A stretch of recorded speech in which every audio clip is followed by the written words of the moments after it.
E pa, deco, pošto je došao razlaz, da vas tata daruje.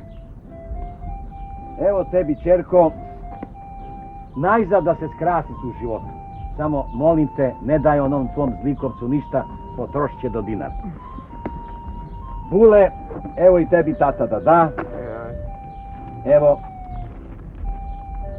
ovo tebi i Snaji, a ovo unuku koji će tek da doći. Tako.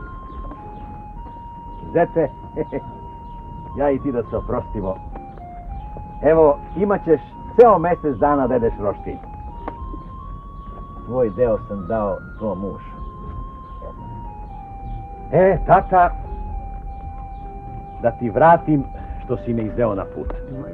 Uzmi, tata, na lep si me put izveo. Uzmi. A treba će ti i za telefoniranje. Kad te već tuta Bugari nije ubio.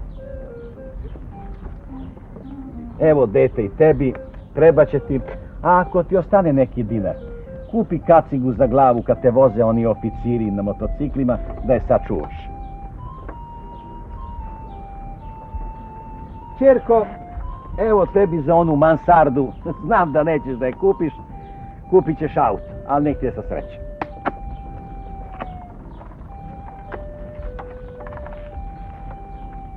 Jeste li svi dobili? Sad imate ruke, noge, glavu, pa se sami snalazite kroz život, što rekao moj kum Paja.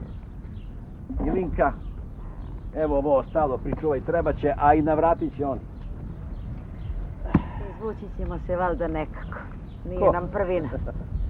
Molim ti Boga da tebi tvoj Jarić Živadin bude živ i zdrav i ne boj se ništa, jel tako, kume, a? Tako je. Tako je.